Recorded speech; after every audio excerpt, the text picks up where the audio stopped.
কোনো আসলে 4 তারিখে কিন্তু মাননীয় প্রধানমন্ত্রী বেশ কয়েকবার বলেছিলেন যে না আমি এত লাশের উপর দিয়ে ক্ষমতায় থাকার দরকার নেই। এই যে অনুপ্রবেশ যেটা করেছে তৃতীয় পক্ষ এবং যেটা এখন আমরা ম্যাটিকুলাস ডিজাইনের অংশ হিসেবে শুনছি, তো সেগুলো নিয়ে উনি খুবই উদ্বিগ্ন এবং খুবই মানসিকভাবে খুবই ডাউন ছিলেন। তো যাই হোক, তো 5 তারিখে যেটা আমি জেনেছি, 5 তারিখে তো আমি ঢাকাতেই ছিলাম, তো আমি যেটা জেনেছি যে ওনাকে যে প্রিপারেশন ছিল পুরো সব ঢাকা শহরের সকল এন্ট্রি পয়েন্ট, এগুলো একটা ডিফেন্স সিস্টেমটা করা হয়েছিল যাতে কোনো ধরনের গোলযোগ বা এই ধরনের কিছু না হয়। তো মাননীয় প্রধানমন্ত্রীকে যে বলা হয়েছিল, আমি যতটুকু জানি যে হয়তো এটা প্রোটেকশনের জন্য অনেক মানুষ আরো মৃত্যুবরণ করতে পারে, তখন তিনি এটাকে নাকচ করে দিয়েছিলেন। উনি বলেছিলেন যে এভাবে উনি ক্ষমতায় থাকতে চান না, এবং তখন তিনি বলেছিলেন যে উনি পদত্যাগ করবেন এবং বঙ্গভবনে যে উনি সেটা হস্তান্তর করবেন এবং 2 দিন সময় নেবেন পরবর্তী সরকার যারা আসবে, তারপর উনি টুঙ্গিপাড়ায় চলে যাবেন। এই একই বিষয় উনি 4 তারিখেও বেশ কয়েকবার বলেছিলেন। আমার নিজেরও মনে আছে, আমিও ছিলাম, যে উনি আর থাকবেন না, উনি টুঙ্গিপাড়ায় চলে যাবেন, উনি শেষ জীবন ওখানে কাটাবেন, এরকম একটি বিষয় ছিল। কিন্তু যেটি হলো যে 5 তারিখে যখন উত্তরা দিক থেকে আসলে ছেড়ে দেওয়া হলো এবং তারপরে মাননীয় প্রধানমন্ত্রীকে এসে বলা হলো যে না মব চলে আসছে এবং মাননীয় প্রধানমন্ত্রীকে যদি তারা গণভবন থেকে রিমুভ না করে তাহলে এসএসএফ এবং পিজিআর এর যে অব্লিগেশন আছে, কনস্টিটিউশনাল অব্লিগেশন, তাদেরকে কিন্তু গুলি ছুটতে হবে এবং মাননীয় প্রধানমন্ত্রীকে ওখান থেকে শিফট না করলে সেক্ষেত্রে দেখা যাবে যে আবার ক্যাজুয়ালিটি হওয়ার সম্ভাবনা আছে। তো তারা একটা হিসেব করে বললো যে 45 মিনিটের মতো সময় পাওয়া যাবে মব এখানে আসছে। তো তখন উনি বলেছেন ঠিক আছে, উনি যদি বঙ্গভবনে না যেতে পারেন উনি টুঙ্গিপাড়ায় চলে যাবেন। তো ভারতে চলে যাওয়ার আসলে কোনো পরিকল্পনা ছিল না, এটা প্রশ্নও আসে না। কিন্তু তখন আমি যতটুকু জেনেছি পরবর্তীতে ওনাকে অনেকটা ফোর্স করে, অনেকটা জবরদস্তি জোর করে ওনাকে হেলিকপ্টারে উঠানো হয়েছিল, নিয়ে যে দেশের বাইরে পাঠিয়ে দেওয়ার একটা বিষয় ছিল। কিন্তু উনি কিন্তু শেষ পর্যন্ত উনি টুঙ্গিপাড়ায় চলে যেতে চেয়েছিলেন, দেশ ছাড়তে উনি চান। এবং এটা যেটা বলা হচ্ছে যে উনি দেশ ছেড়ে চলে গেছেন বা পালিয়ে গেছেন, যে শব্দগুলো ব্যবহার করা হচ্ছে না, ভবিষ্যতে এগুলো বের হবে, ওনাকে জোর করে বাধ্য করা হয়েছিল। আমরা যেটা শুনতে পাচ্ছি বা যেটা বলা হচ্ছে যে তিনি আরো মানে গুলি করে হলো, আরো হতাহত করে হলেও তিনি ক্ষমতায় থাকতে চেয়েছিলেন, এমনকি তিনি কোনোভাবেই পদত্যাগ করতে রাজি ছিলেন না, রেহানাকে দিয়ে অনুরোধ করানো হয়েছিল। শেষে সজীব ওয়াজেদ জয় তাকে, কারণ হচ্ছে একেবারে মিথ্যা কথা। কারণ উনি তো 4 তারিখেই আপনার বিকেলের পর থেকে কয়েকবার আমাদেরকে বলেছিলেন উনি আর থাকতে চান না। উনি এভাবে বলছিলেন যে ওরা আমি দেশ চালাতে পারছি না, এত হচ্ছে, ওদের এত খারাপ লাগছে, ওরা দেশ চালায়, আমি টুঙ্গিপাড়ায় চলে যাবো। উনি ক্ষমতা ছেড়ে দিতে 4 তারিখে বেশ কয়েকবার বলেছিলেন। কাজে এগুলো একেবারেই আমরা যারা প্রত্যক্ষদর্শী আমরা জানি এগুলো একেবারে মিথ্যা কথা।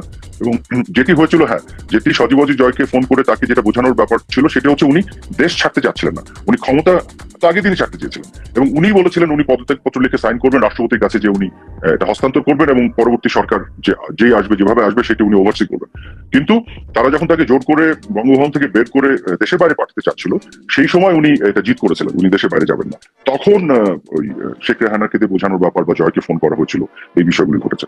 কিন্তু আগের দিনও 4 তারিখ উনি বারবার বলেছেন উনি থাকবেন না এবং উনি বারবার একই কথা বলতেন উনি টুঙ্গিপাড়ায় চলে যাবেন। আমরা বরং 2-1 জন বলেছিলাম যে আপনি টুঙ্গিপাড়ায় চলে যাবেন, ক্ষমতায় থাকবেন না, ওরা তো আসলে আপনাকে হত্যার পরিকল্পনা করছে।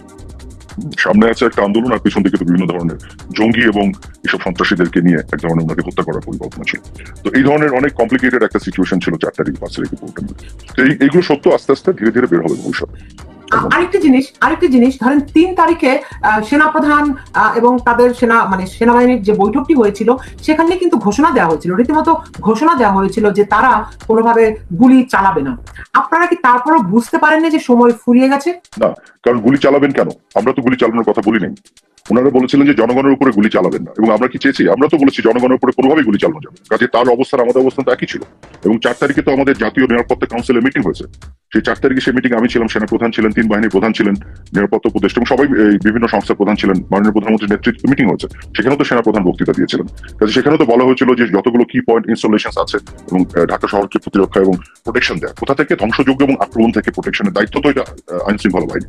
তো সেই একটা শহরকে, একটা রাষ্ট্রকে আপনার সুরক্ষা দেয়া আর জনগণের উপর গুলি চালানো দুটো তো দুই জিনিস। ওইটার মধ্যে আপনি মেসেজ তো পাওয়ার কোনো সুযোগ নেই। কারণ আমাদের অবস্থান তো সবসময় ছিল যে কোনোভাবে যাতে ক্যাজুয়ালিটি না হয়, কোনো হতাহত না হয়। কারণ 16 তারিখে যখন প্রথম 6 জনের মৃত্যু হলো আমরা তখন শকড হয়ে গেছিলাম কোথা থেকে এই ঘটনাগুলি কিভাবে ঘটছে। তারপরে তো আমরা এগুলোকে ইনভেস্টিগেশনের জন্য বললাম এবং মাননীয় প্রধানমন্ত্রী কিন্তু জুডিশিয়াল কমিটি গঠন করে দিলেন, ইউনাইটেড নেশনসকে বললেন, জাতিসংঘকে বললেন আমাদেরকে সহযোগিতা করতে। আমাকে দায়িত্ব দেওয়া হয়েছিল, আমি নিজে বিভিন্ন সংস্থা, পৃথিবীর বিভিন্ন সংস্থার সাথে যোগাযোগ শুরু করেছিলাম ফরেন্সিক এক্সপার্ট এদেরকে আনার জন্য, একটা আন্তর্জাতিক তদন্ত করতে যে কেন এরা এই ঘটনাগুলি করছে, কিভাবে করছে। কারণ যতগুলি হতাহত হচ্ছে এবং মৃত্যু হচ্ছে এটা তো আমাদের বুকের উপরে এসে ভারী হয়ে যাচ্ছে।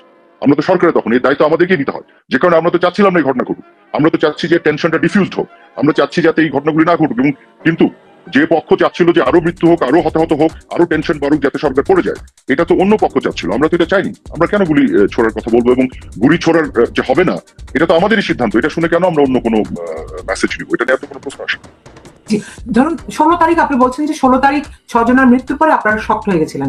তো 16 তারিখ থেকে 5 তারিখ প্রায় 3 সপ্তাহ, এর মধ্যে কিন্তু ওই 16 তারিখে মাত্র 6 জনের মৃত্যু।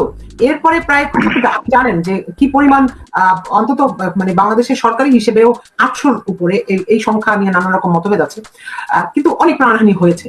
তো এই 3 সপ্তাহ লাগলো কি আপনাদের এটা বুঝতে যে এরকম একটি পরিস্থিতি, এখানে আপনারা ধরেন আওয়ামী লীগ একটা বাংলাদেশের সবচেয়ে পুরনো রাজনৈতিক দল, তারা মাঠের একেবারে তৃণমূলের সঙ্গে আওয়ামী লীগের সম্পর্ক।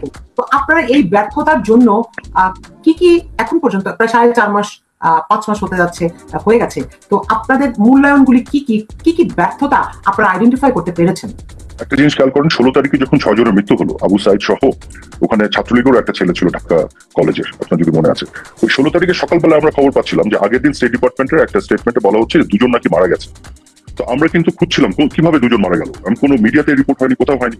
আমি 16 তারিখে দিনের বেলা সকালবেলা গণভবনে গেলাম এবং এটা নিয়ে মাননীয় প্রধানমন্ত্রীর সাথে আলাপ হলো, কিন্তু আমরা কিন্তু খুঁজে পাচ্ছি না। আমরা আমাদের সমস্ত গণমাধ্যমে যারা আছেন এবং বিভিন্ন সূত্রে যতগুলো ল এনফোর্সমেন্ট এজেন্সি আছে আমরা খুঁজছি যে এই তথ্য কোথা থেকে পেল, এবং আসলে কিন্তু আদতে একজনও মারা যায়নি। তারপরে হুট করে একটার পর একটা মৃত্যুর খবর আসা শুরু করলো 16 তারিখে, এবং আমরা পুরো শক্ট হয়ে যাচ্ছি। মাননীয় প্রধানমন্ত্রীকে আমি দেখেছি উনি কিন্তু প্রচন্ড ভাবে মানে শক্ট হচ্ছিলেন যে বিষয়টি কি, যে কারণে পরবর্তীতে পরের দিনই উনি জাতির উদ্দেশ্যে ভাষণ দিয়ে উনি কন্ডোলেন্স এক্সপ্রেস করলেন, সরি বললেন, উনি আপনার জুডিশিয়াল কমিটি করার ঘোষণা দিলেন এবং সতর্ক হতে বললেন অভিভাবক এবং শিক্ষকদের যে আপনাদের সন্তানদের কিন্তু প্রোটেকশন দিয়ে রাখতে হবে, এই ঘটনাগুলি ঘটে যাচ্ছে, হ্যাঁ আমাদের কিন্তু সাবধানে থাকতে হবে। এবং তারপরে আপনি যেটি বলছেন পরবর্তী 3 সপ্তাহে 5ই অগস্ট পর্যন্ত দেখুন অনেকগুলি এরকম ঘটনা ঘটেছে, এবং আমরা কিন্তু পরবর্তীতে দেখছি যে পুলিশের সাথে কোনো সংঘর্ষ